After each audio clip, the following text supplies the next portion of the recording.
আমরা বাংলাদেশে বিচার চাই। যদি বিএনপি সরকার বাংলাদেশে আমাদের এই মজলুম মানুষের বিচার করতে সক্ষম না হয়, ইনশাআল্লাহ 11 দলীয় জোট আগামী নির্বাচনের ক্ষমতায় গিয়ে আওয়ামী ফ্যাসিস্ট আমলের সকল গুম, খুন, নির্যাতন এবং জুলুমের বিচার বাংলার মাটিতে করবে ইনশাআল্লাহ। নির্যাতিত যারা মজলুম আছে, মজলুমদের পক্ষে আল্লাহ আছে, এই মজলুমদের পক্ষে আমরা থাকবো ইনশাআল্লাহ।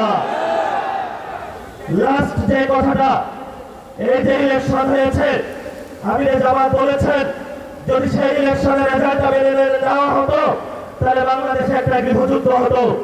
আমরা বাংলাদেশে একটা গৃহযুদ্ধ চাইনি বলে এই পর্যন্ত আমরা শান্তি এবং শৃঙ্খলার সাথে রয়েছি। নির্বাচন কমিশনে যে কমিশনারগণ নিয়োগ হয়েছিলেন সেই প্রস্তাবনা আমাদের কাছে এসেছিল, বলেছিল ভাগ বটরা করে অমুক অমুক ব্যক্তিকে বসাতে হবে। তাই আপনারা যদি বাংলাদেশের মানুষের সাথে গাদ্দারি করেন, প্রতারণা করেন, লোকাল গভর্নমেন্টে যদি আবার বাংলাদেশে কোনো ইঞ্জিনিয়ারিং এর ব্যবস্থা করা হয়, বাংলার রাজপথ প্রজ্বলিত হয়ে উঠবে, আগুনে তপ্ত হয়ে উঠবে ইনশাআল্লাহ। আসসালামু আলাইকুম ওয়া রাহমাতুল্লাহ। বিসমিল্লাহির রহমানির রহিম।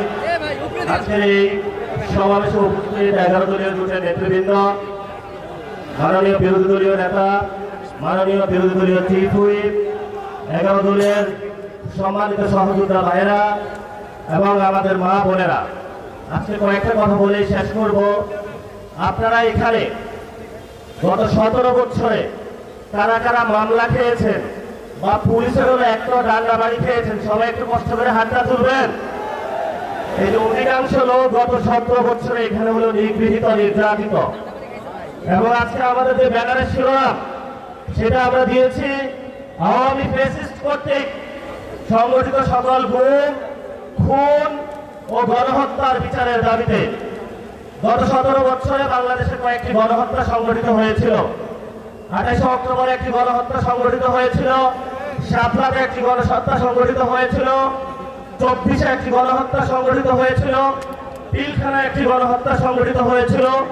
আর অসংখ্য মা বোনের কোলের কত সন্তান যে নিবৃতে চলে গিয়েছিল, সে মোকাদ্দাস ওয়ালি থেকে শুরু করে সেই রোমারি বাড়ি থেকে শুরু করে বাংলার প্রত্যন্ত অঞ্চলে কত রাজপথ রঞ্জিত হয়েছিল রক্তে, সেগুলো বাংলার আকাশ বাতাস এখনো সাক্ষী আছে।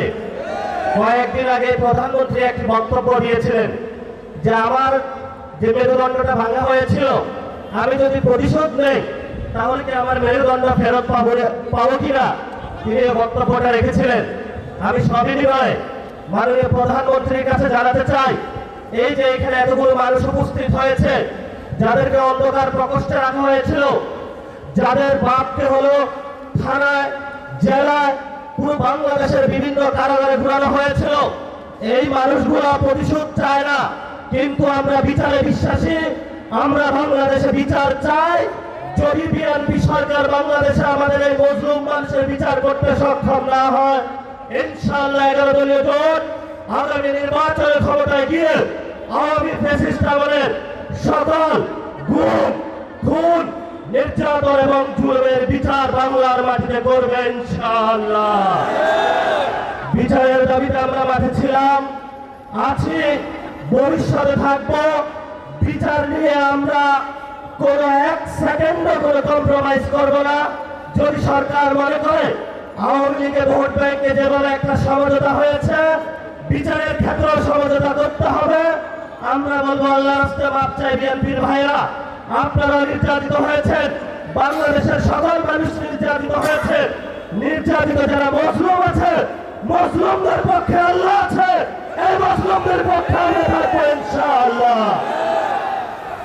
লাস্ট যে কথাটা, এই যে ইলেকশন হয়েছে, আমিরে জামাত বলেছেন যদি সেই ইলেকশনের রেজাল্টটা মেনে নেওয়া হতো তাহলে বাংলাদেশে একটা গৃহযুদ্ধ হতো।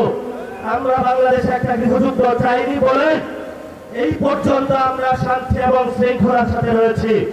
নির্বাচন কমিশনে যে কমিশনারগণ নিয়োগ হয়েছিলেন সেই প্রস্তাবনা আমাদের কাছে এসেছিল, বলেছিল ভাগ বটরা করে অমুক অমুক ব্যক্তিকে বসাতে হবে।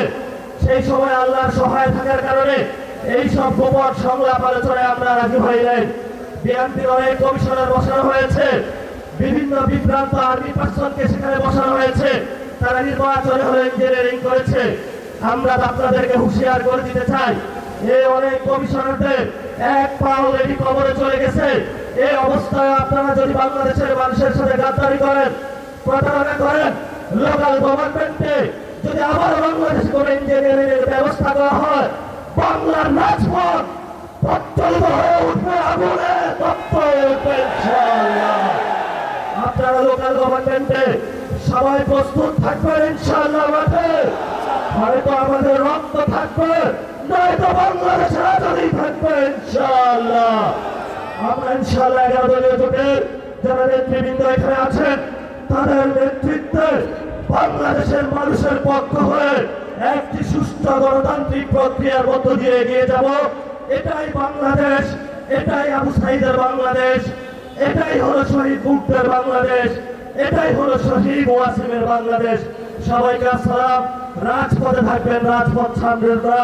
রাজপথে মুক্তির সমাধান, রাজপথে আজাদীর সমাধান, রাজপথে বাংলাদেশের সমাধান, রাজপথ হলো সার্বভৌমত্বের সমাধান, রাজপথ হলো ইসলামকে সার্বভৌমত্ব রক্ষার সমাধান। এই সমাধান আমাদেরকে ইমানি দায়িত্ব, দেশপ্রেমের দায়িত্ব। এই দায়িত্ব আমাদেরকে আদায় করে ইনশাআল্লাহ আমরা ঘরে ফিরবো। আসসালামু আলাইকুম।